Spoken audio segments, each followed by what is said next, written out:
all planetary systems and things like that. So Hiranyakashipu and all. So they had such ideas. Like nowadays, we are minimized in that. Anyway, Kali Yuga means like everything shortens. So and then Koti Karma Nishta Madhya, this material world. Even he is thinking about or talking about getting out of this material world is very, very rare.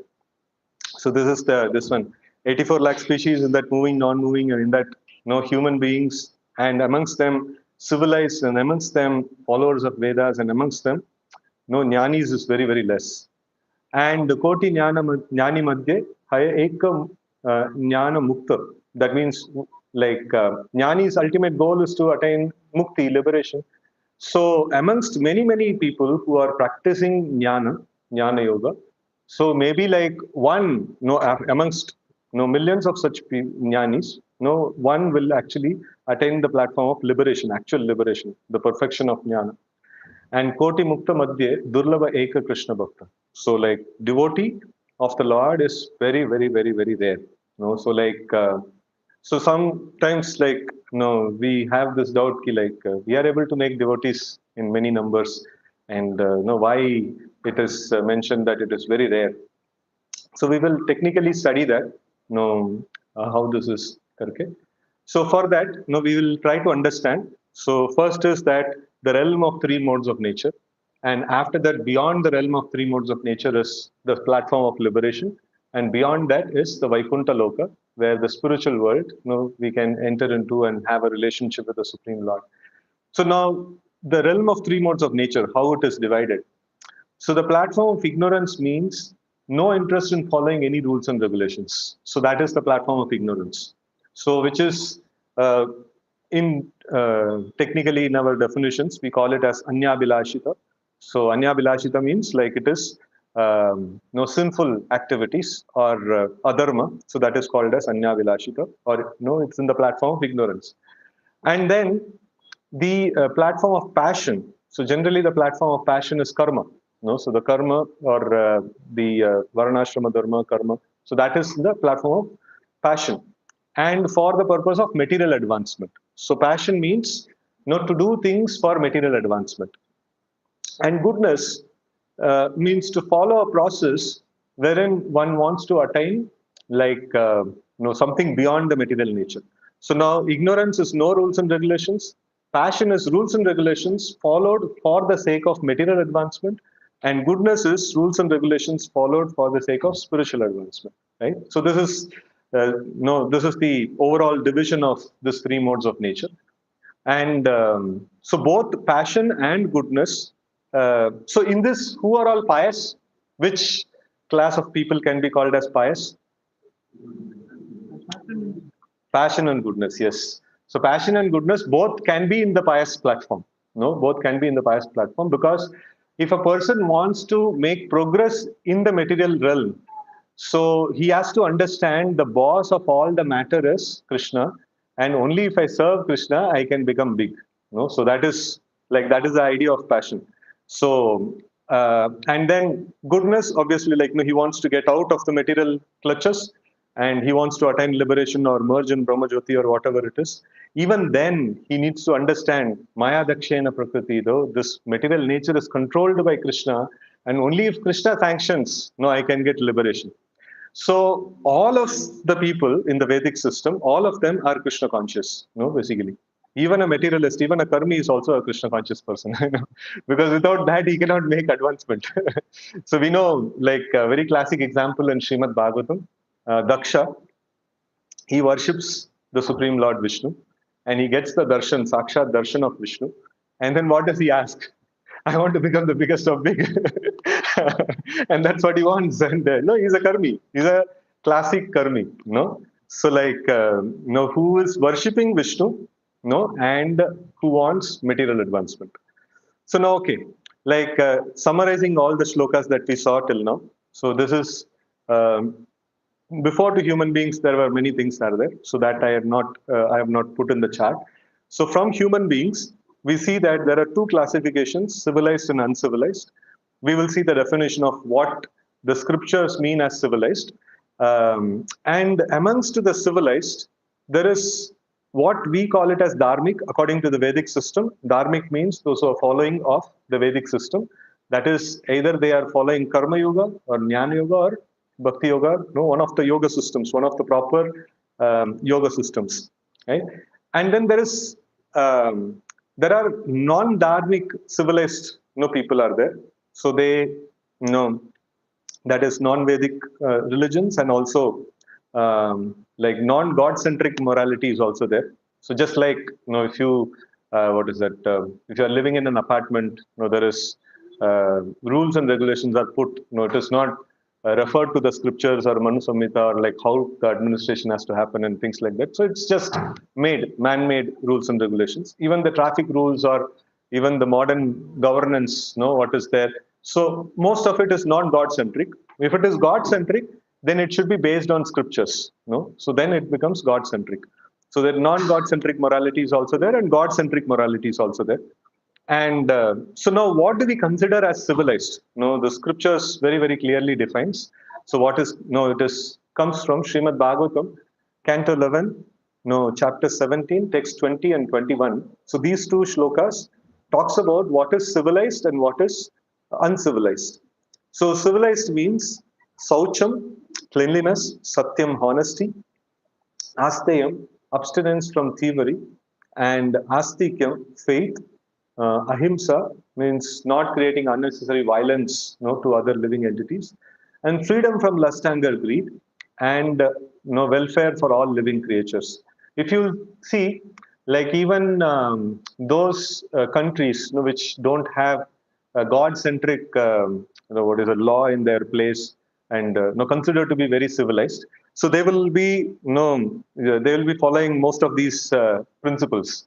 So you will find those civilized countries like quite clean, and honesty is valued, and then stealing is criminal, and then having basic faith, and then not creating what is it unnecessary violence to others, and then lust, anger, greed, slowly, like this is value for these things are coming down. So but so still, like the learned amongst them would still agree upon the lust, anger, greed are all vices, and helping other living entities or other creatures and things like that.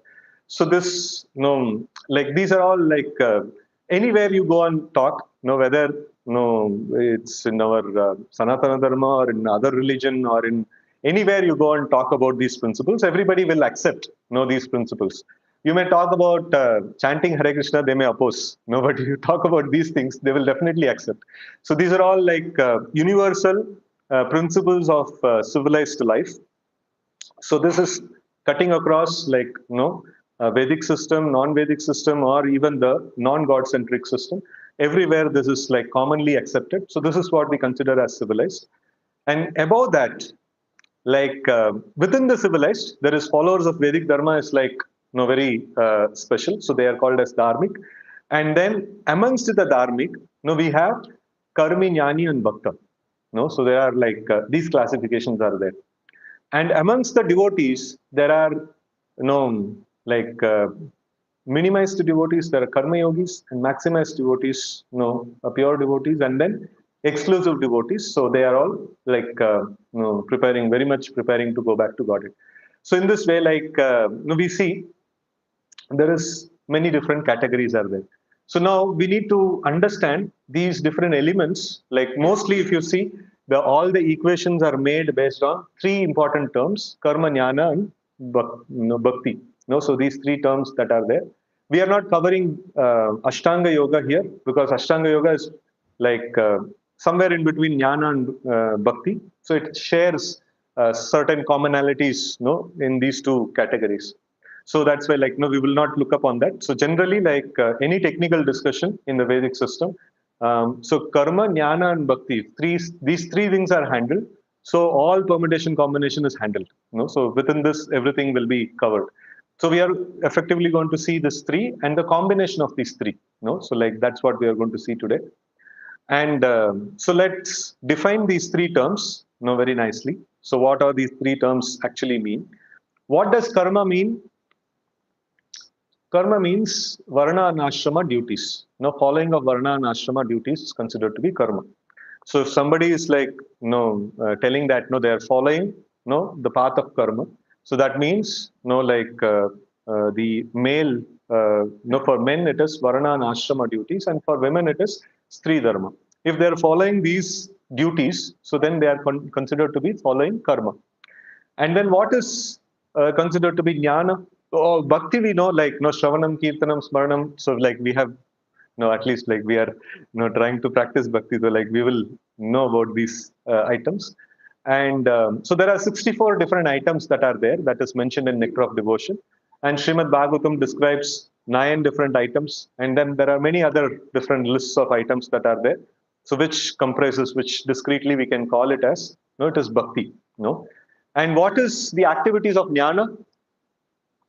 So that is given in Srimad Bhagavatam, or sorry, Bhagavad Gita, 13th chapter, sloka number 8 to 12.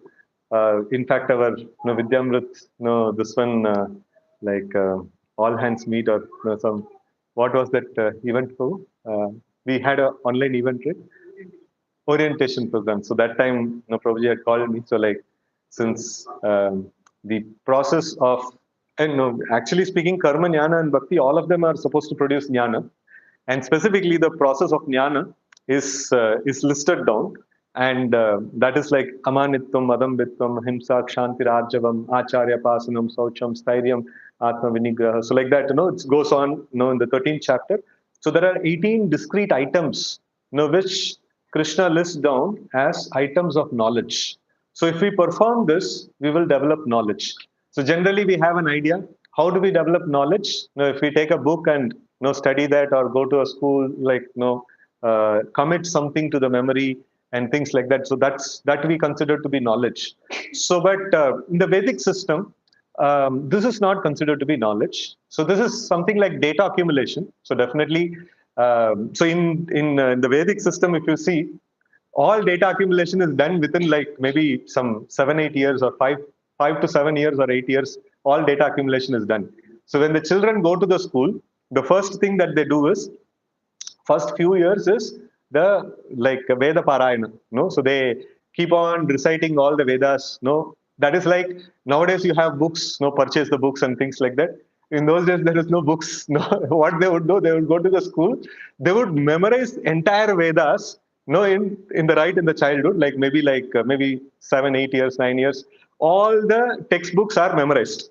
So after that, the further classes are, teacher will tell that like, no, you see, like that particular Veda, that particular sloka, in that, for that the meaning is like this, and the even the commentaries and everything is memorized. The books are already purchased and kept inside, and now it is only like recollection, no recollection and explanation, and means analysis and no comprehension, and no more deeper. This ones are actually going to happen. So, like what we do the current day of memory and writing it down in the examination. So that's just, the Vedic children would do it in some, before 10 years of age, like, they would finish off all those things.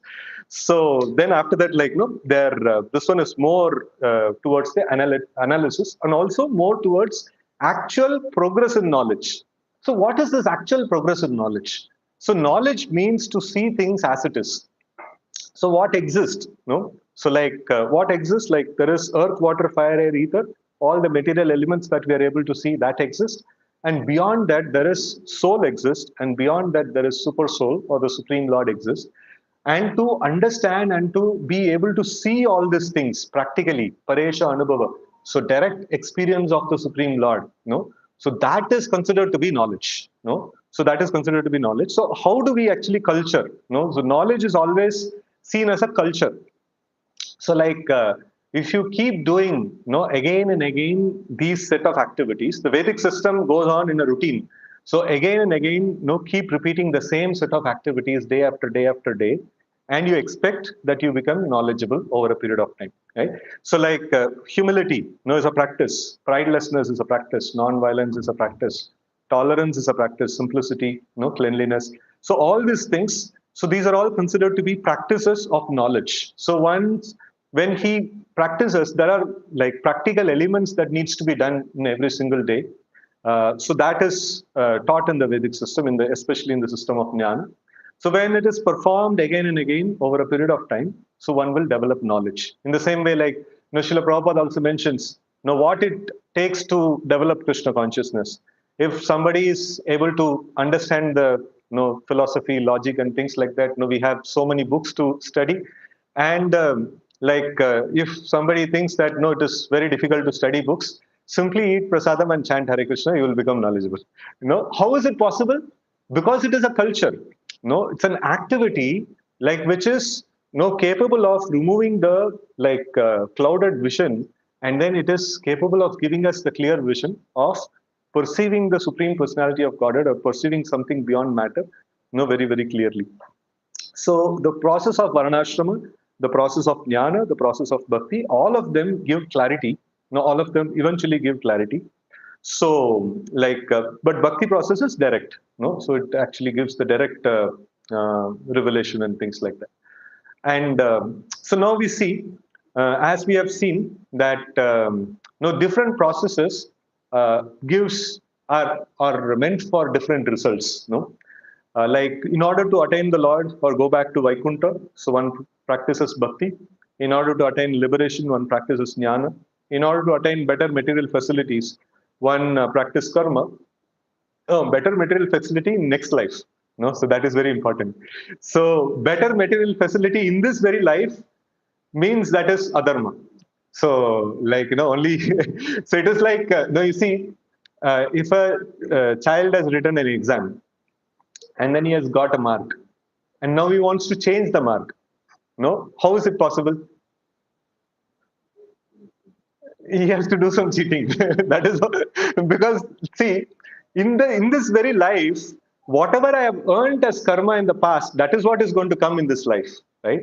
So if I want to change that forcibly, that's only possible through adharma, and that is going to give adverse results in the future as well.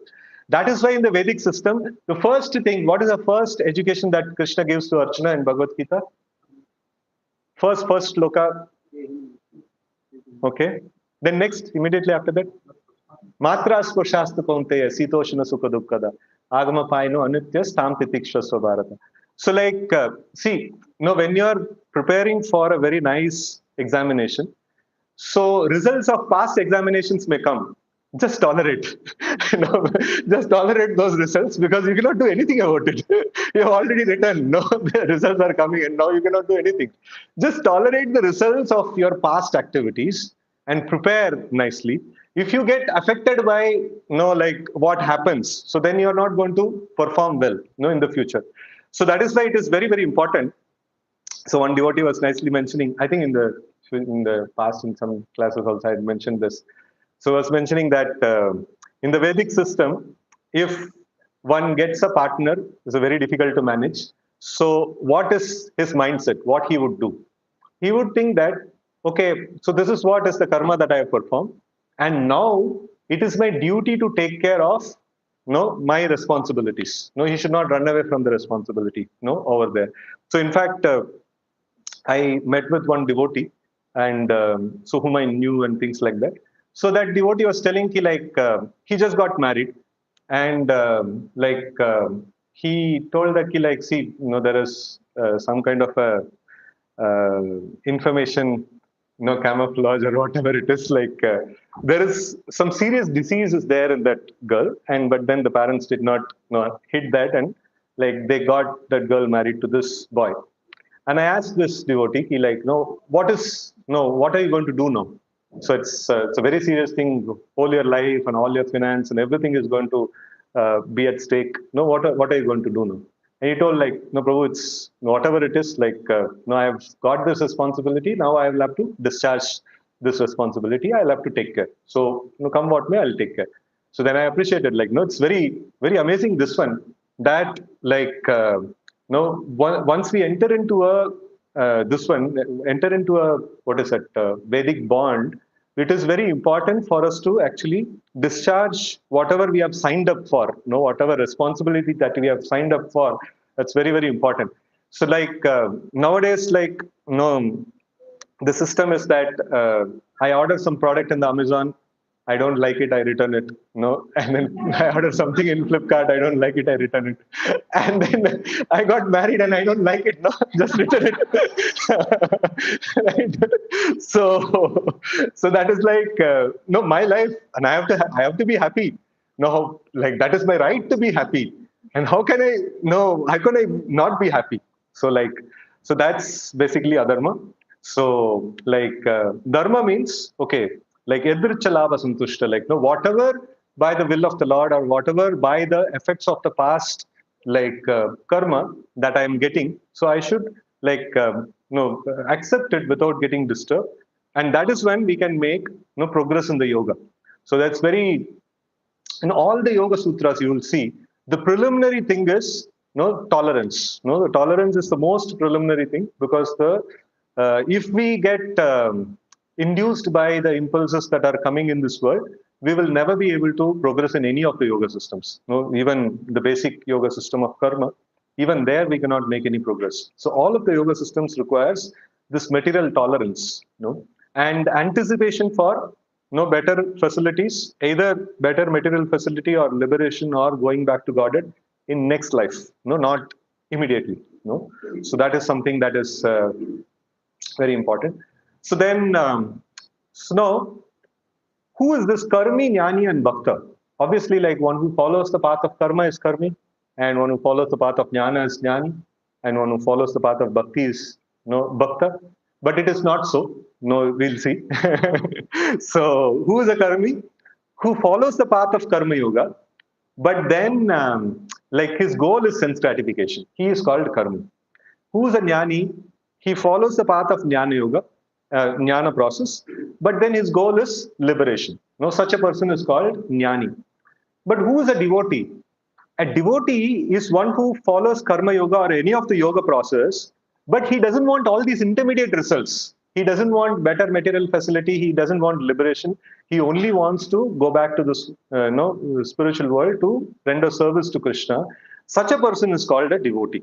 No, so devotee can be following Karma Yoga process, Jnana Yoga process, or Bhakti Yoga process. Any of these yoga processes, he may be there. So that's how. Okay, so we will. Okay, so in that there are some more clauses are there. So he wants to go back to Godhead. So if at all he wants to go back to Godhead, directly he can follow the process of Bhakti. Why is he at all following process of karma? So in fact, no, Arjuna's question was this. Arjuna in Bhagavad Gita was telling that no, I don't have any interest in the material kingdom, and I don't want to win over all these people. And of course, like these people are my relatives. No, if they enjoy the property, I enjoy the property. What's the big deal? No, let them enjoy. And just for this sake, who is the owner of the property? Like, no, we are going to kill, bring about a huge massacre. So then Krishna also tells that no, you should do your duty and things like that. So because ultimately you have to develop jnana and you have to attain liberation. And Arjuna catches that point. No, we have to develop jnana and attain liberation. So for attaining jnana, I have to perform jnana yoga process. And for that, the prerequisite sannyas. So like sannyas le liya, so like no battle fight karne ke liye zarurat nahi hai. So like he was immediately jumped on saying that no, I'll take sannyas. And then Krishna is telling, no, I'm not telling you to take sannyas. I'm telling you to fight the battle. And then he's telling that eventually he's telling that in this way you will develop jnana. And Arjuna is again and again getting confused. Krishna, you are telling that I have to develop jnana. And for that, I have to follow jnana yoga. And for that, I have to take sannyas. And you are asking me to fight. What is this? How is it possible? So this confusion actually comes to him, actually. So, but actually speaking, the karma process, like in Arjuna actually goes through all of these. The previous slide, what we saw, Arjuna goes through this one of adharma, karma, jnana, and bhakti. All of them, he actually goes through. First thing that he puts is that I don't want to get happiness by getting the kingdom. No, Krishna is telling like, who is talking about your happiness? Like, so like he's telling that no, just tolerate happiness and distress. You have to just do your duty. Okay, why should I perform my duty? If I perform my duty, I will become a better person in the future life, or like I'll get heavenly planets or something like that. And Arjuna is negating that also. I don't want heavenly planets. I don't want this earthly kingdom. Nothing I want. Even in the next life, I don't want. No. So like he's not means if he doesn't want that, no, why will he enroll into that process? He doesn't need to enroll into that process at all. And they're talking about liberation and going back to Godhead. So bare minimum is Jnana Yoga process is what Arjuna is ideally supposed to do. And Arjuna is also putting that point only like, allow me to do that. And Krishna is telling, no, you have to do Karma Yoga. So why? So that question repeatedly comes. So it is like we will handle that over a period of time. So now we see that one has to perform karma, a specific type of karma. What is that specific type of karma? That is called Nishkama karma. Nishkama karma means the result of performing karma is better material facility, but I don't want better material facility. Without desire for better material facility, I will just commit myself for my duty. No, so that is called Nishkama karma, and that purifies the heart. No, so that offers purification of heart. If it's like you perform your prescribed duty, varnashrama dharma, or like your prescribed duty or performing, you can encash this for two different results. You have money, you can encash it for buying chocolates, or you can encash it for buying grocery, like just telling a small example.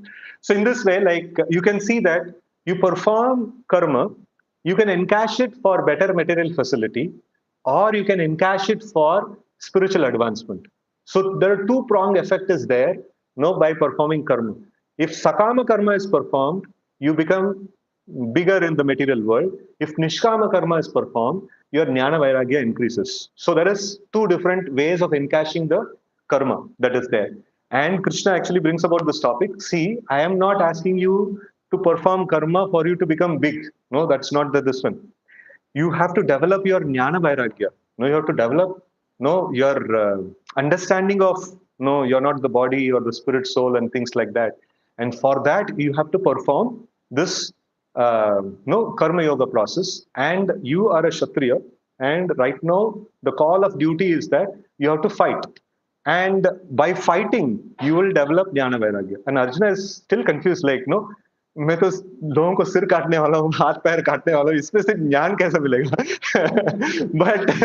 but Krishna is telling, no, that's the process. That's the process. That's how it is. No, you perform your duty without attachment to the results of that duty, without attachment to the material results of that duty, you will actually develop jnana vairagya. So that is something that Krishna mentions that. So now we see in summary that sakama karma, or like karma sadhana, if somebody is doing with bhukti kamna. Bhukti means like material enjoyment. So bhukti kamna, he is called karmi. And better than that, a higher process, higher version is jnana sadhana with moksha kamna. So that person is called as a jnani. And even greater than that is a person who is doing yoga sadhana with siddhi kamna. So he is called as a yogi or ashtanga yogi or something like that. And even better than that is a person who is doing karma sadhana with not attached to the results of actions. So now you see, as a process, like jnana is better than karma. And as a process, yoga is better than jnana. But like even as a process, karma is inferior to all other processes. But karma performed without attachment to the results is superior to even jnana process and yoga process. So a devotee in karma yoga, a devotee in Krishna consciousness, or karma yoga in Krishna consciousness is much, much higher than jnana yoga in liberation consciousness, or ashtanga yoga in siddhi consciousness, or something like that. So you will find that karma yoga in Krishna consciousness is much superior to the jnana sadhana and yoga sadhana of, like, that is how you come up to this one, like devotee is better than karmi, jnani, and yogis. So that equation actually comes here. And then even more greater is a maximized devotee who's called as pradhani bhuta bhakta. And then even more greater than that is exclusive devotee, is kevala bhakta. So these all technical terms that our acharyas actually give.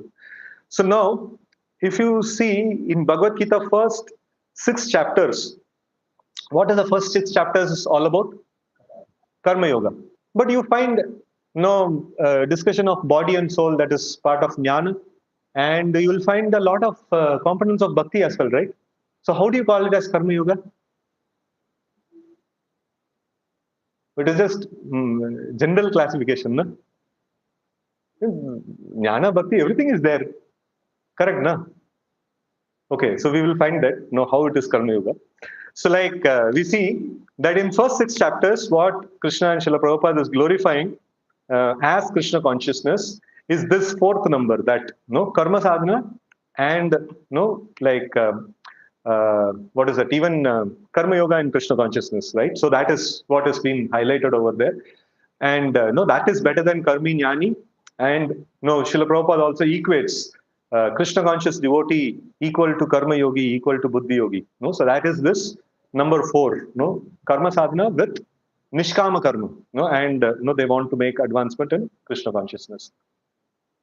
So now we will get a little more. We had a bird's eye view of what is karma, jnana, and bhakti. So karma means varnashrama duties. Jnana means namanitvam, adam vitvam, and things like that. And bhakti means the 64 angas. So now let's go a little more deeper into this, these terminologies. So what does actually bhakti means?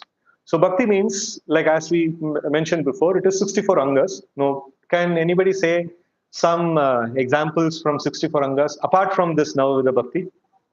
Shravanam, Kirtanam, Swaranam, we have memorized quite often. So, like apart from Navavida bhakti, what other are there in 64 angas of bhakti? That is also there in Navavida bhakti. That's a subset of Navavida bhakti, actually. Archana. No, that is all. Don't go to temple with shoes and all these things are, what is it? No, to avoid offenses and sins. They come in the category of avoidance of offenses. So, but what, like, you have to perform the bhajan without committing offense. So, what you told is, in the list of offenses, these things come. You should not go in front of the Lord in a palanquin. You should not wear slippers and then go in front of the Lord and all these things. But like, what is the bhajan itself? The bhajan itself is categorized as 64 items. And in that, any few items? Yeah, so that is there. So, but that is also part of Tadiya Seva, like it comes in there. Any other items? Fasting on Ekadeshis, fine. Any other?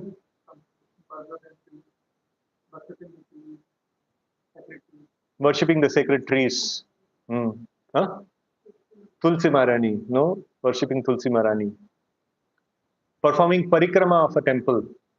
Going to holy places is also there in the, to some extent in the Navavida Bhakti. Anything else? Accepting initiation, hearing from spiritual master, and many different items are there. So, like in the 64 items. So that is part of nectar of devotion, and also it is there very nicely given in Chaitanya Charitamrita. So one may study these items. It is very nice. And then to act. So this, what is this devotional service? How does it act actually? So the act itself is considered to be devotional service. If somebody offers obeisances to the Lord, whether knowingly, unknowingly, like koi वो obeisances offer करना नहीं चाहता था, कोई दबा दिया उसको नीचे, and whatever may be the case, the act itself is considered to be devotional service. One does not need to like perform and offer it to the Lord, or consider it that I'm offering it to the Lord or something like that. The very act itself is considered to be devotional service, and it is very, very powerful, and it facilitates rapid advancement in Jnana, Vairagya, and Bhakti. So, like, why we consider Jnana, Vairagya, and Bhakti? Just like if you are studying in a academic institution, so your progress is measured based on the numbers that you get, marks that you get. So Krishna consciousness or any of the yoga systems, like the progress is measured based on Jnana, Vairagya, and Bhakti. So like how much you are able to, your awareness, right now you are able to perceive only matter. So your Jnana is to some extent, you have Jnana. And then you are able to perceive matter and spirit. So that means your jnana has grown a little more, and you are able to perceive even the supreme spirit. So that means your jnana has developed even more. And vairagya means, like, what is the test that you are able to perceive something beyond matter? Like, no, you're able to perceive the spirit. So the test is that you will be detached from matter. No, it's like some beggar is there, like, and he has never eaten a proper food at all in his life. No, always, like, no, he has eaten some putrefied, no, this one, or thrown away things and things like that. And somebody is going and asking him, like, no, did you have a good meal today? And then he told, yeah, I had a good meal. And then, so after that, he is again attracted to his own regular, discarded foodstuffs and things like that. Did you really have a good meal today? And then, yeah, I had. And still you're attracted to this? Yeah, I'm attracted to this. That means you never had a good meal. If you ever had a good meal, you will not be attracted to this second grade, this one.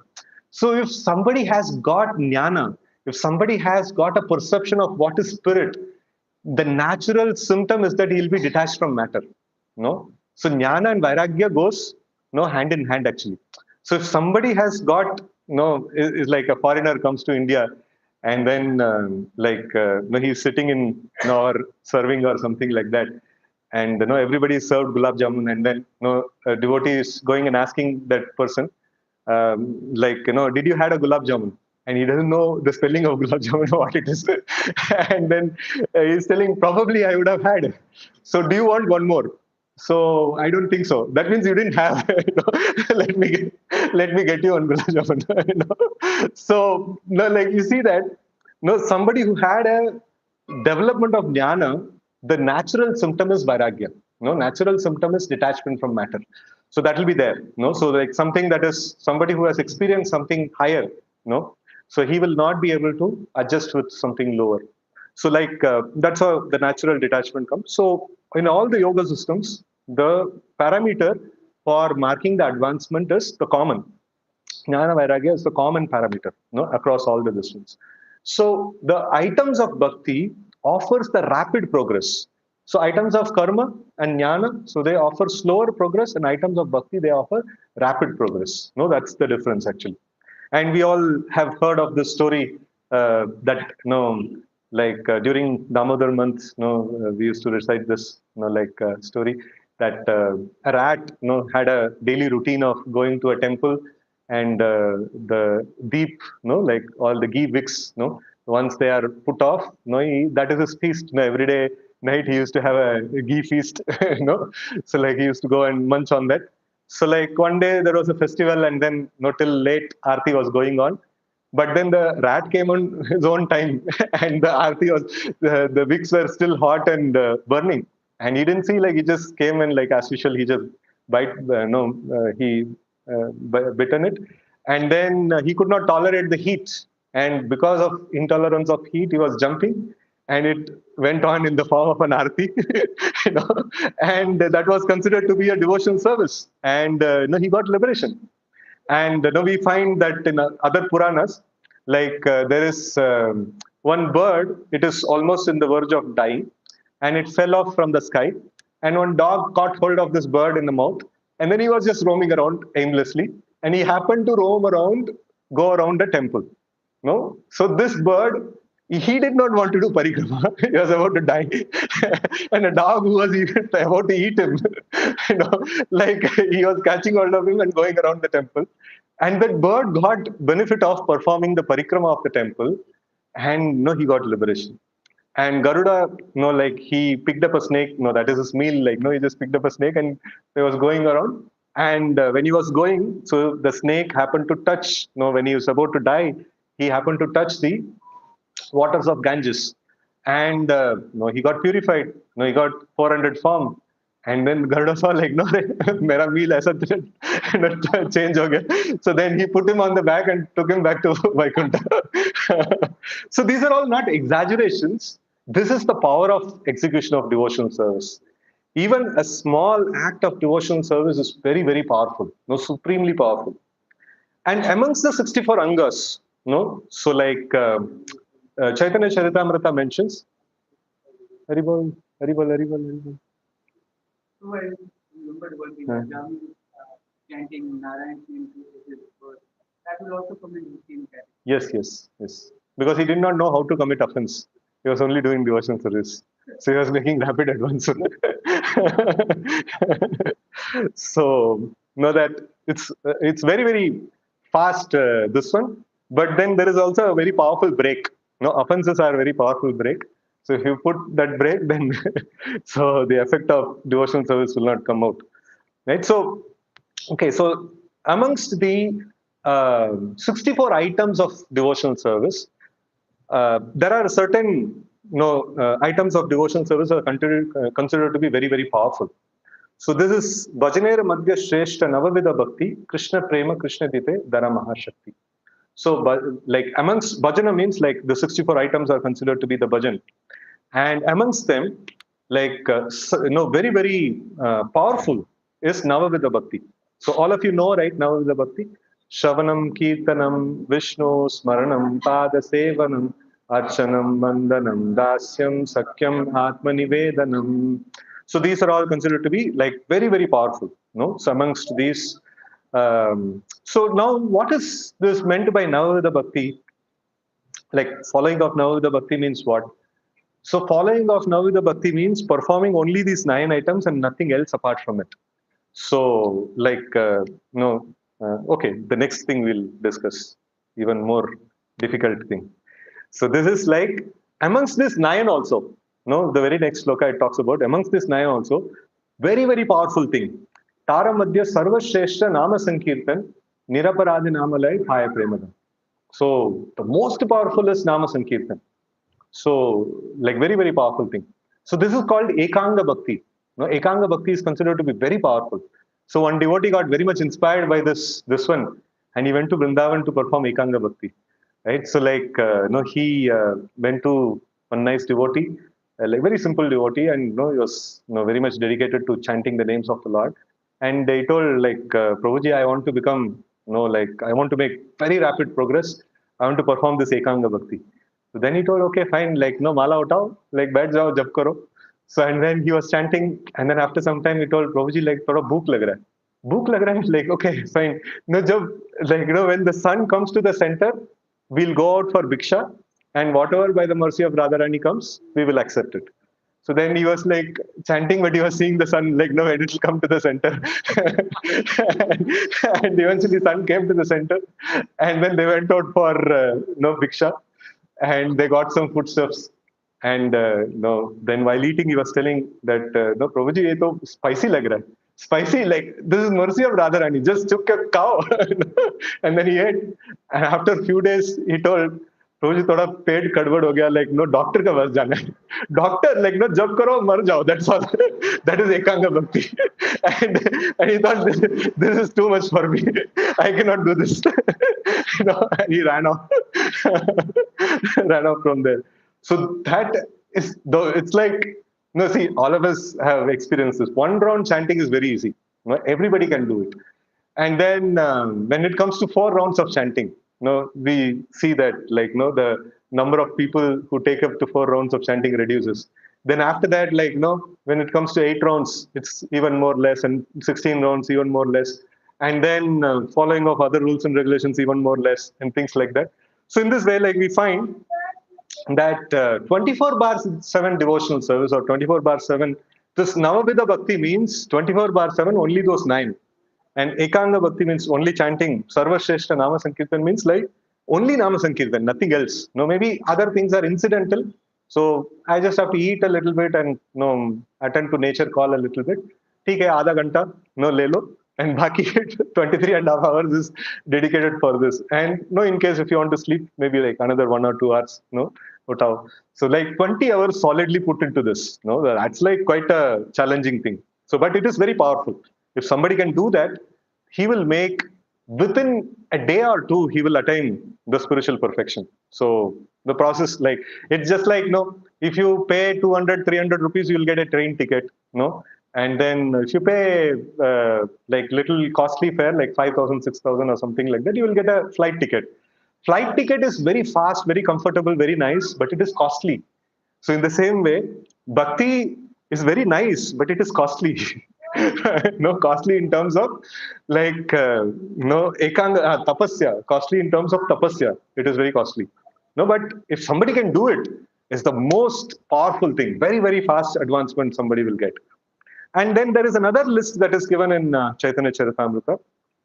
So which is Sadhu Sangha, Nama Kirtan, Bhagavata Shravan, Mathura Vasha, Srimurti, Shraddhayasya, Panchanga Bhakti. So generally when we go to the yatras, so we all get very nicely enlivened and energized and things like that in Krishna consciousness. It's because the yatras are designed in such a way that we perform this Panchanga Bhakti. We go to a holy place, we do Sadhu Sangha, we perform Nama Kirtan, we do Bhagavata Shravan, and Mathura Vaska, we are doing staying in the holy place, and then Srimurti Shraddhaya Sevan. So we are performing our own morning program, and we are also going and visiting other divine shrines, which are established by the acharyas, Srimurti Seva. So this, except for these 5 items, we are not doing anything else. No other things are basic incidental things that happens. So that is why yatras are very, very powerful, because we are doing these 5 with exclusion of all other things. So that is why it is very, very powerful. So we should take advantage of whenever we arrange for yatra.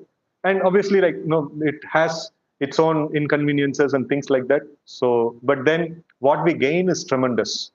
Very, very tremendous. And it is mentioned, Sakala sadhana is shreshta e pancha anga, Krishna prema janmya e panchera alpa sangha.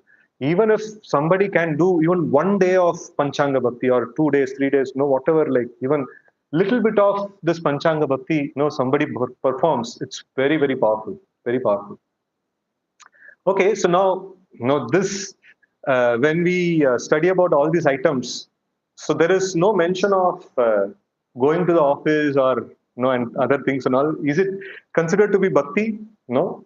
So it can be considered as indirect Bhakti, provided the work is dharmic. The work that we perform is dharmic according to Varnashrama, and performed along with direct devotional service. It is not that I will only perform work and not chant the names of the Lord. So then the work will not become devotional service. So in fact, there is a nice this one. Even I analyzed. Even the modern world also, people understand this concept. ISKCON is a charitable organization, but we have a gift shop, and in the gift shop we sell some items which has GST and which attracts income tax and stuffs like that. But then, government understands this. ISKCON is a charitable organization. In the charitable organization, if this organization conducts a business, and if it is incidental to the main objectives of the organization, and if the income of that business is less than 5%, so then the income of that gift shop is also considered to be a charitable. This one, it's like it is exempted from income tax. But if that income becomes more than 5%, then even all the donations that you give, that will also be charged with income tax. The income tax rebate will go off for this con. And so that is something here also the same thing. Like if you perform bhakti, and to support that bhakti, if you perform your regular job or something like that, then that job is considered to be indirectly devotional service. But if the job overtakes bhakti, then bhakti is also not bhakti. No? So so that is a very important principle, right?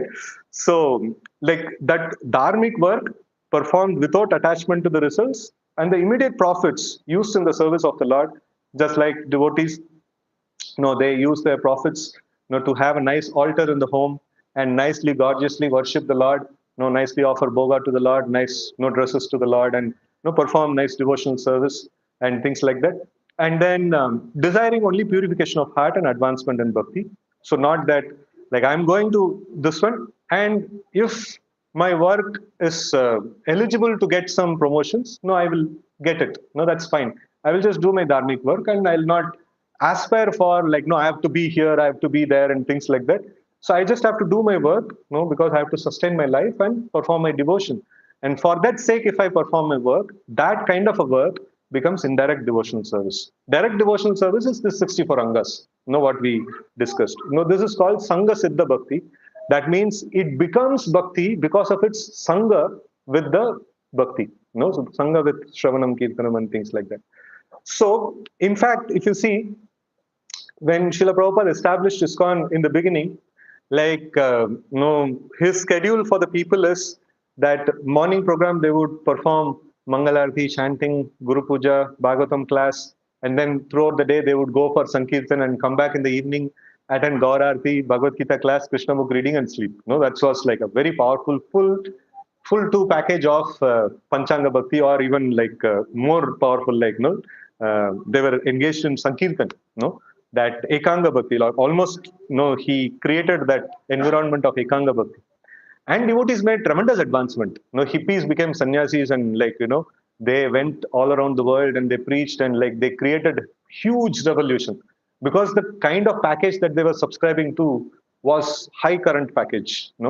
Then he saw that, this kind of system will not, everybody will not be able to, handle this kind of this one. Immediately Srila Prabhupada spoke about Varnashrama. So, like, no, immediately the Prabhupada moved his people to farm communities, and then he spoke about Varnashrama. So, like, no, he didn't, in one sense, if you ask, like, no, Srila Prabhupada didn't expect, no, our devotees will go out and work. And he thought that, okay, fine, no, you, like, you perform devotional service and Krishna will provide for everything, no? So that's one package, and it's too difficult to do. Fine, no, let's do Varnashrama. Like, let's divide, no, Brahmana, Kshatriya, Vaishya, Shudra, and let's, no, create an economy, and let's not depend upon the external world's economy, no, where, like, we'll have to support the meat eating, we'll have to support, many other things. So we will create our own economical system. So that's something that, and it was quite interesting. Even Srila Ramanujacharya, so when he came to Melkotai, he stayed there, and also he stayed in Srirangam for quite a long time. And interestingly, like, as an acharya of pure devotional service, he also not only taught pure devotional service, he also, took the pain of arranging the Varnashrama. He also took the pain of creating this, all the 4 classes, and creating their residential quarters, and creating their job descriptions, and the whole economy is not dependent upon the external world. It seems like all acharyas have a similar kind of a blueprint and a roadmap, that practitioners of pure devotional service, they may not depend upon the external world. So, but now, we are, to a great extent, we are dependent upon the external world. But still, like, there is very, very important, job that is there, is we have to perform research, towards how we can move towards this natural, God created, Krishna created. One devotee was telling that all the, good culture that we have and things like that in the modern India, still, like, there are many cultural and ethical values are, still prevailing. If you see, like, how many years Islamic rule was there, 600 or 800 or something like that, and then British rule was around 200 years. And after that, like, post that, like, we see that social media rule, now it is going on. So, like, and everybody are trying their hard and best to break this Vedic culture, and the remains of hundreds of years of demolition is still, a very good remains that is there. So Vedic Varnashrama is very, very powerful system. Even after 100 years of trying to demolish it, it is so solidly established system. It is very, very difficult to demolish. Very difficult to demolish. So it may be very difficult to establish, but once established, it is very difficult to demolish also. It's very, very powerful. And regarding this, Srila Prabhupada gives a nice this one regarding in the topic of yoga. I would like to just read directly from Srila Prabhupada. The culmination of all kinds of yoga practice lies in Bhakti Yoga. All other yogas are but means to come to the point of Bhakti Yoga. Yoga actually means Bhakti Yoga. Means yoga, the term yoga itself means Bhakti Yoga. Right? So all other yogas are progressions towards this destination. From the beginning of Karma Yoga to the end of Bhakti Yoga is a long way to self-realization. A Karma Yoga executed without fruitive desires is beginning of this path. That means Nishkama Karma is the beginning of path of progressive Jnana Vairagya. So Sakama means attachment to material results will not result in Jnana Vairagya progress. Nishkama Karma is the starting point of developing Jnana Vairagya. And fruitive activities of our karma include sinful activities also. Karma Yoga, however, does not include sinful activities, but only good pious activities, prescribed activities. That is called Karma Yoga. Prescribed activities means Varna and Ashrama duties.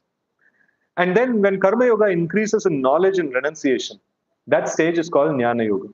And when Jnana Yoga increases in meditation on Super Soul by various physical processes, and when the mind is on Him, one has reached the stage of Ashtanga Yoga.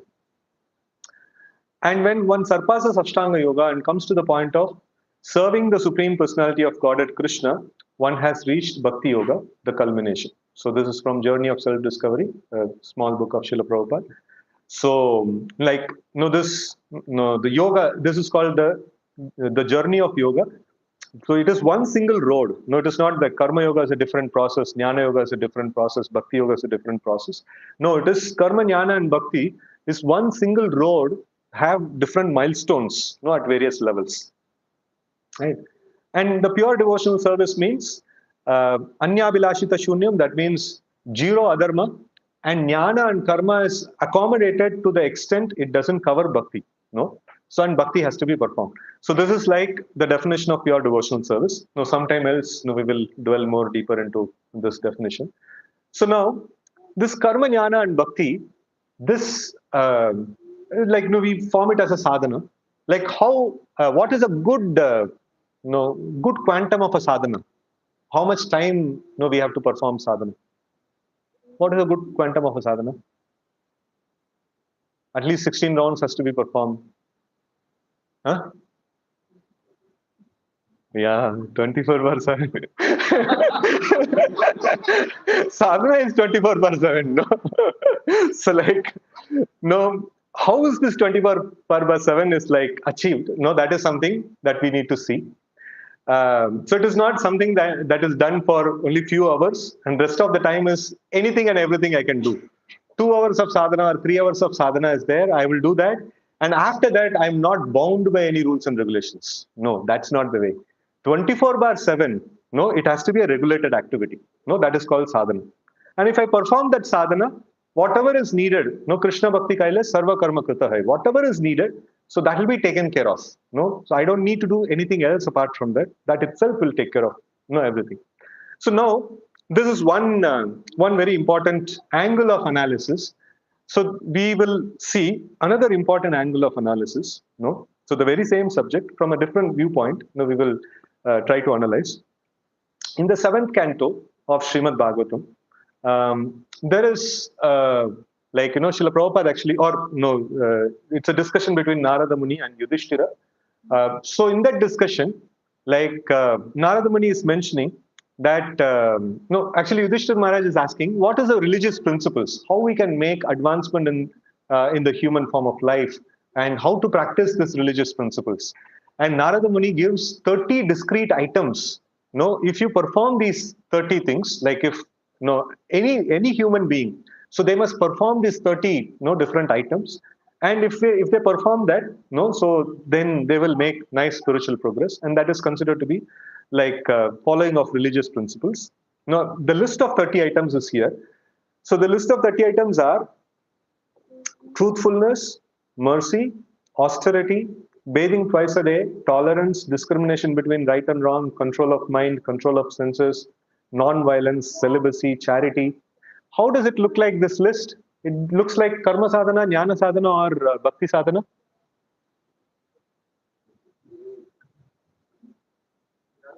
Jnana sadhana, right? Amanitam, Adam, Vitvam, it's almost equivalent to that. So 21 items of that are pertaining to jnana sadhana. Reading of scriptures, simplicity, satisfaction, rendering service to saintly persons, gradually taking leave of unnecessary engagement, observing the futility of the unnecessary activities of human society, remaining silent, grave, and avoiding unnecessary talk, considering whether one is body or soul, distributing food equally to all living entities, both men and animals, and seeing every soul, especially in human form, as part of the Supreme Lord. So this 21 items, and next 9 items are Shravanam, Kirtanam, Smaranam, and Navada Bhakti.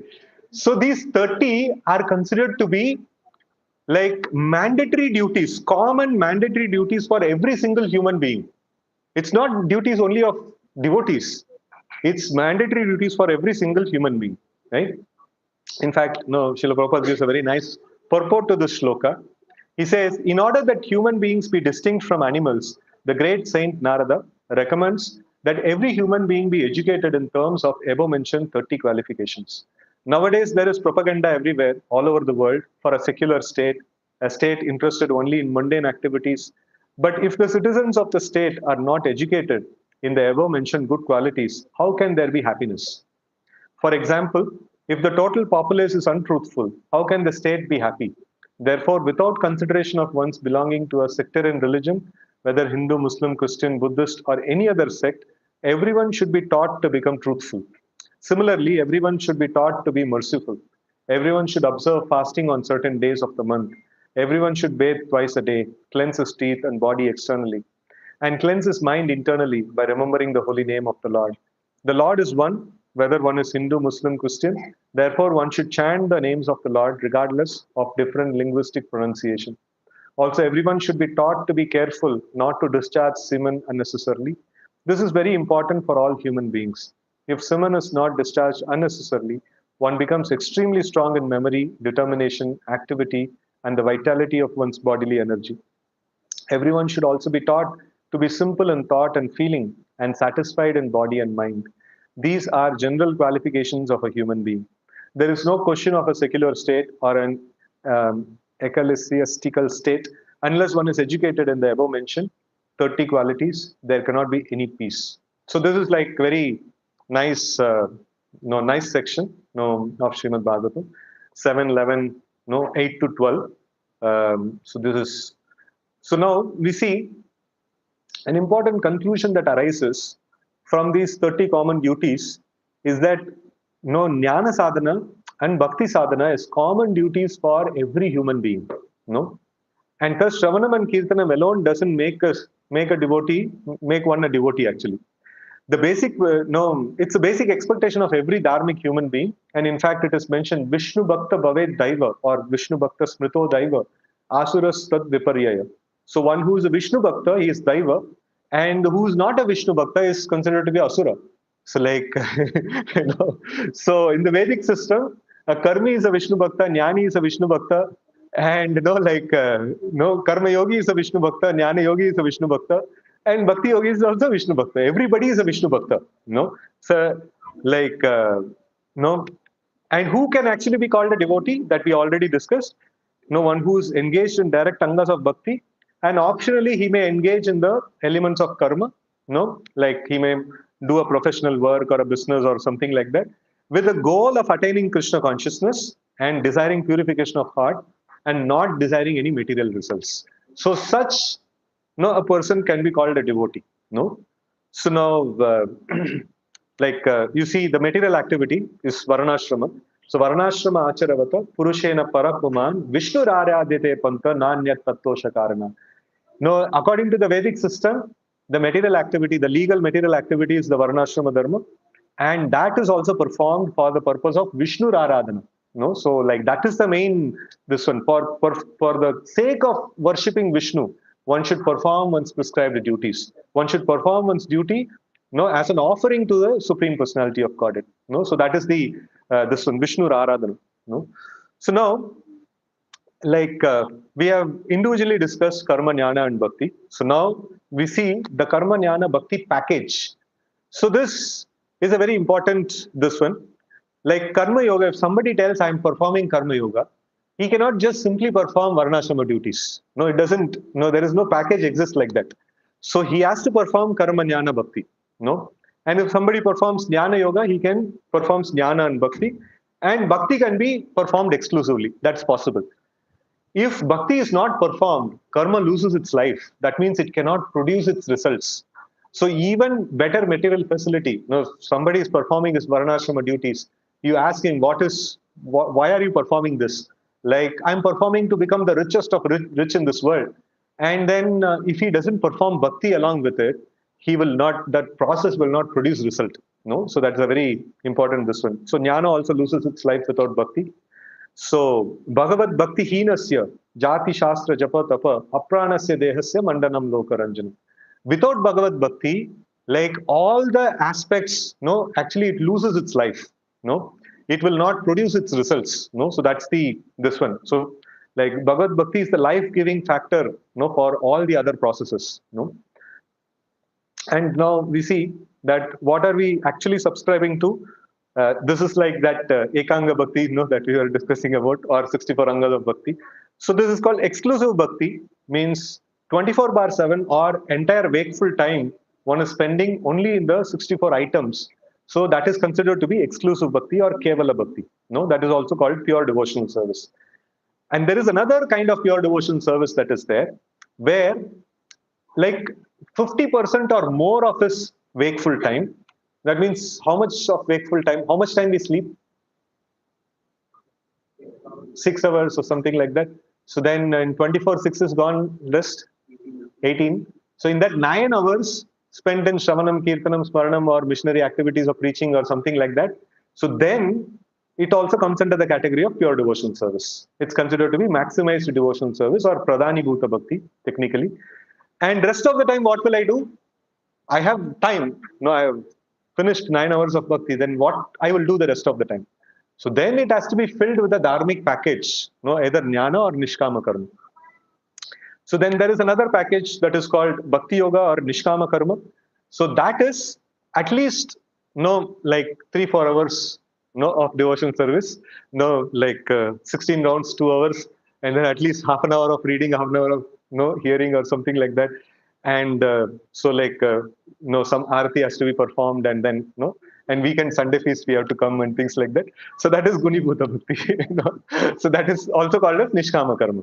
In case if you don't have any other material desires and things like that. So then, so this is also, but it is called Bhakti Yoga. It's not called as pure Bhakti Yoga. It is Bhakti Yoga. So now, this Nishkama Karma, as we have discussed earlier, it should be done only for the purification of heart and not for material advancement. And pure devotional service means this 50% clause actually comes. Like Srila Prabhupada tells that for people who want to go back to Godhead in one lifetime, 50% has to be given in charity, 50% of the time given in the devotional service and things like that. So this is in the Vedic scriptures. There is a nyaya called Nira Shira Nyaya. So if there is in a glass of this one in a glass, if there is some like 20% milk and 80% water, what will you call it as? What will you call it as? Huh? Milky water. Milky water. But it is water, milky water. Now, if it is 80% milk and 20% water, it is like little watery milk. No, it's milk. It takes on the form of milk.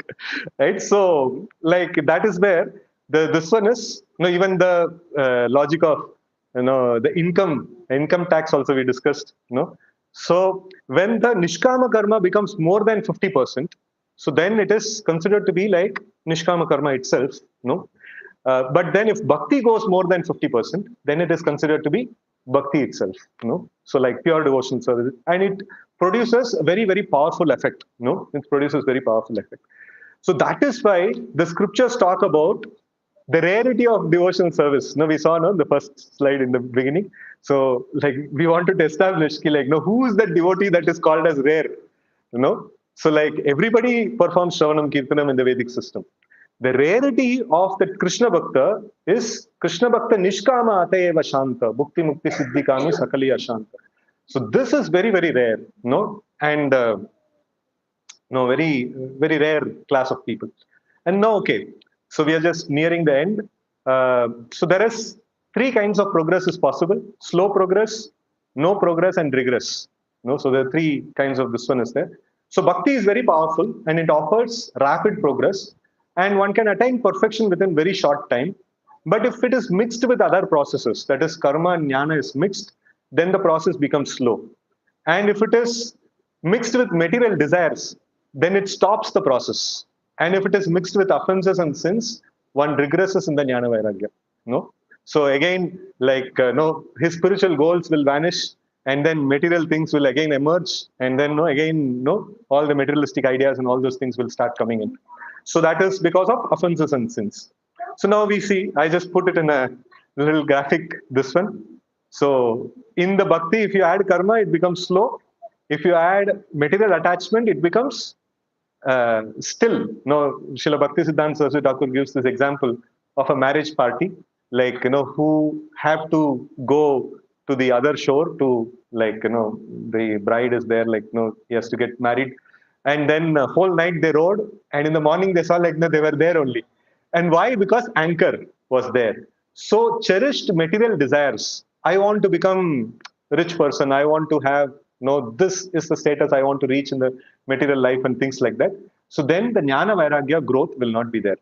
So one may get, as a result of performing bhakti, one may become rich. That kind of result will come, but the result of jnana vairagya will not come. For that to come, so one need to remove the material desires or cherished material desires or material goals, per se.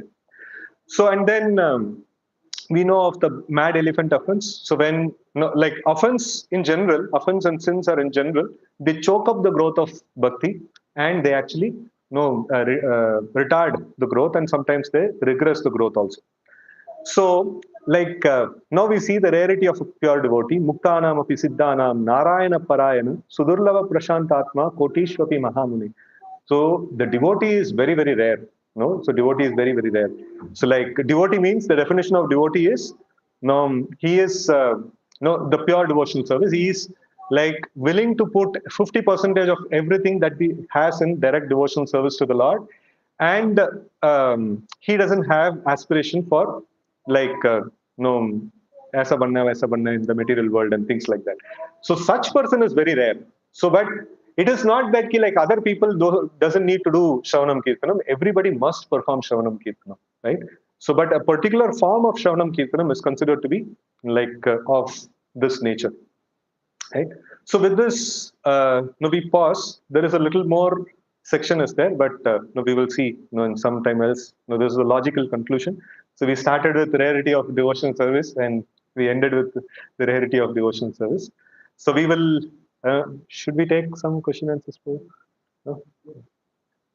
Sorry, I just no. It's like it's a little good presentation, and to bring it to a logical conclusion, I need to invest a certain amount of time.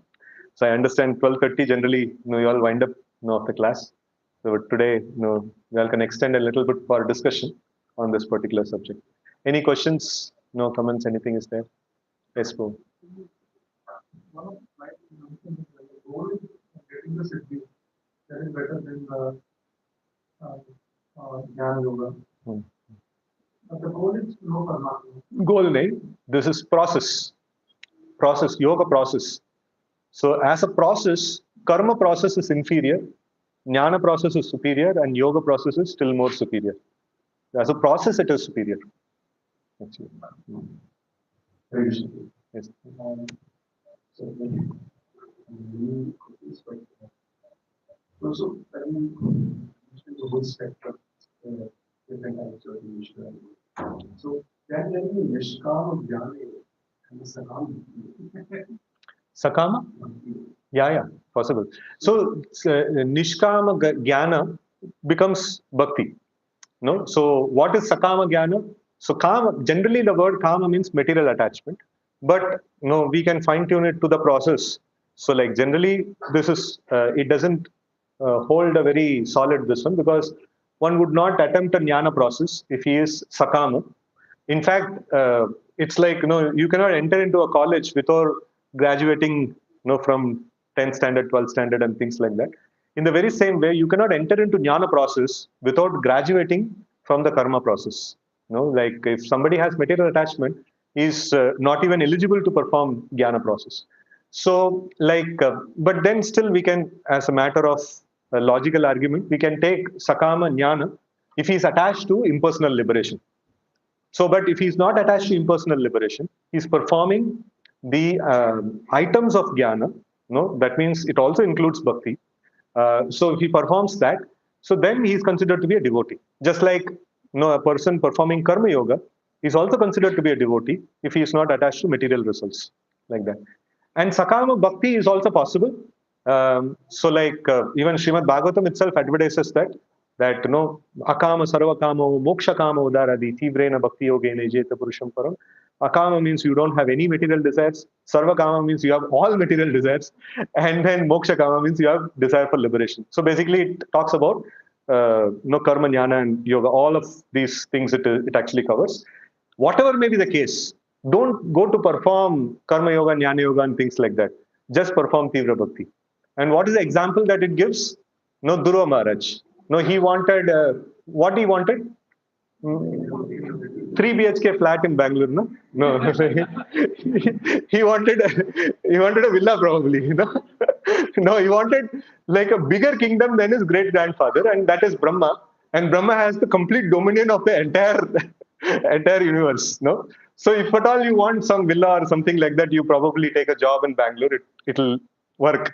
But if you want such big land, like beyond all the land which is present in entire universe, then you have to worship only. You have to take up only bhakti yoga, and nothing else will pay you off so much. So and Dhruva Maharaj took on to that process, and then but the problem with that is by the time you get the result, you will get detached from the result because Kevala Bhakti has such a power to wash off everything. So, like, no, that's what happened with Dhruva. Now, when he got darshan of the Supreme Lord, the Lord, he knew what Dhruva wanted. And then he asked, like, what do you want? And he told, like, no, I wanted big tract of land, but then, no, after getting your darshan, so I feel that nothing is more valuable than this, no? So it's like other things are all like broken pieces of glasses. So Sakama Bhakti is also possible. So, but if somebody can do that, it's very, very powerful. Very powerful. Like, no, he'll become devotee. So probably where do we say that Jnana Yoga is convenient? Because the moment you get liberation, whatever processes are there, until the time that person is wanting for liberation, you can say Jnana. The moment he transcends, No. It's not like that. So, as you mentioned, Sakama Jnani, or like a Jnani who's attached to impersonal liberation. So, that kind of a person is also called as a Jnani. And a devotee can also like pass through the same this ones. Like the first milestone is perceiving something beyond body or something beyond matter, and means which is called as Atma Sakshatkar, or to like come to the point of understanding what is soul. And next milestone is come to the point of understanding what is the super soul. And the next point is come to the point of understanding the Bhagavan feature of the Lord, which is considered to be confidential, more confidential, and most confidential knowledge in Bhagavad Gita. So this is the milestones. And the first milestone is the aspiration of jnanis. Jnanis aspire for the first milestone. Yogis aspire for the second milestone. And devotees aspire for the third milestone. So a devotee will also pass through all these milestones. No, they will also pass through these milestones. So, like when you are graduated out of jnana process, when you have successfully come to the point of realization of Atma, so then you have graduated out of the jnana process. That's the result. No, you are able to understand. You are not just able to perceive matter. You are able to perceive spirit. No, like that. Hare Krishna. Yes, Hi, Krishna. Thank you so much for the beautiful class. And especially for self reflection, we always consider that to be Bhakta. Now we know actually that it's right. So, probably one question, actually, one of the devotees had asked during the Gita was, so we said here that the 64 items the act itself is devotional service. Like we gave the example of the rat after so in actual case, like in a human case, say for example, a person who is doing completely nonsense activities, but he ends up giving part of his or all of his money as a donation towards the services of the country. So how do we consider this? Is he we can study the Ajamil's pastime. So Ajamil's pastime, the Acharyas give a commentary that he was performing all sorts of sinful activities. He was living with a prostitute. He was committing murder and all those things he was doing. But along with that, he was calling his son name as Narayana. And the Acharyas analyze that is this an offensive name that is produced? No, he was engaged in sin, but at the same time, he was not committing offense because he was not using the name of the Lord for getting his material job done. No, so he was not Namno Bala Desha Hi Papa Buddhi. He was not doing that offense. So, like a practice of devotion, like he didn't know that chanting or like calling out the name of Narayana as a devotional service. His son's name happened to be Narayana, and he just called upon his son's name, and that actually built the devotional sukriti. But bhakti, along with sin, will not produce much effect actually. The initial traction, definitely it can be there. So that's why in India it is like still people are pious. So like you find Srinivasa wines and all those things. Like even many like there is nothing in connection with the Supreme Lord, but at least the name is there. Like even if somebody reads that wine shop name, he'll get some sukriti. No, he'll get some sukriti, right? So he will make some advancement in Krishna consciousness, right? So in that way, like bhakti, act of bhakti is performed, and offense is not performed. So he's going to make advancement. So that's how it is. It's a technical thing. An act of bhakti is estimated, and to counteract it, if there is an offense is there, then it will neutralize the act of bhakti. But if there is no offense is there, so then it will not neutralize. Yeah. Soon cannot utilize only often. Sin can, like that particular sloka is also there. No, Esham tu antagatam papam jananam punya karmanam he dvandva moha nirmukta bhajante mam dridhavrita. So higher levels of bhakti, you cannot perform along with sin. It's not possible. No, so in the lower level there can be some traction, so some advancement. No, that can be there. LKG admission and all we can accept, but we cannot go for graduation with that. So something like that. No. Yes. Yes. Please. Hare Krishna Prabhuji. Initially, you mentioned that Bhakti Yoga, Karma Yoga, and Jnana Yoga are the masters of the same world. You also mentioned that Bhakti Yoga is independent of both Karma Yoga and Jnana Yoga. So, how is the process of Bhakti Yoga like reduced? Like the effect is reduced when it is mixed with Karma Yoga and Jnana Yoga? So we saw the power of bhakti, right? So actually, in fact, the results of karma yoga is also offered because of bhakti. The results of jnana is also offered because of bhakti. So bhakti is the life-giving factor and the goal-fulfilling factor in all the other processes. So now, like, it's just like, if you have a very powerful medicine, if you dilute it, so then it gives kind of a reduced effect. So but the diluting element also should not be contrary to the medicine. So if it is like contradicting things that is put, in the medicine little poison also you add, like, it will become like poison. So you cannot add any other things. So we can add nishkama karma, we can add jnana, so that is not contradicting to bhakti. So it will dilute the bhakti to some extent, but still bhakti will produce its results, but it will not act contrary to bhakti. But sakama karma or adharma, so they will act contrary to bhakti. So they will not allow bhakti to produce its results actually, like that. So that's why this you can understand that by the process of gear system. Like those of you who have have a riding experience or driving experience, like in the gear system you'll see that karma yoga is the organically, that is a recommended process. It's like the first gear, no or Kevala Bhakti is like fourth gear or fifth gear. It's very powerful, very fast, but you cannot start with the fifth gear. No, it is not possible. You have to start with the first gear only. So in that way, like Karma Yoga is the recommended process, to start with. So that is how Krishna also advising Arjuna, and like that is recommended for all of us, most of us also, as like to start with a dharmic life, where we don't cheat people, we don't act on adharmic ways and things like that. And along with that, we should perform bhakti. And then our jnana vairagya will increase. That's the speed, increase of speed. So once you increase the speed, then change the gear and come to the highest gear before going back to, before quitting the body.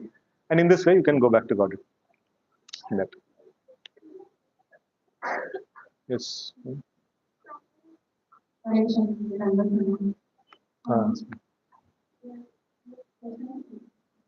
Yeah, Prabhuji, so you mentioned that there is a gradation wherein yoga sadhana is higher than the karma sadhana, and karma sadhana is further higher than the yoga sadhana. Karma sadhana in as a devotee, nishkama karma sadhana. Yeah. So there you said that there is no attachment to results, right? So what is the attachment to them? Attachment is for the purification of heart and to attain the Vaikuntha planets and things like that. Okay.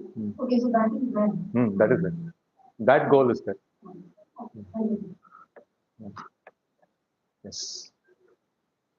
Anything else? ठीक है. Hare Krishna. So thank you very much for giving patient audience for this highly technical presentation. So, Hare Krishna.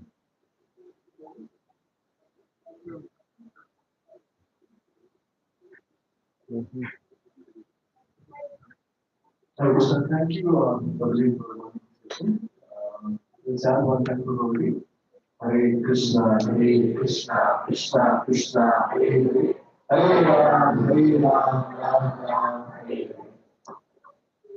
Since Prabhuji has come, actually some of the Bhagavatam sets, a lot of devotees wanted to actually take it from Prabhuji. So can we have all the names for it? Okay. Can we have Jini Mataji? Sorry. And Dev Prabhuji, Dev Prabhuji there? Oh. We have a Okay.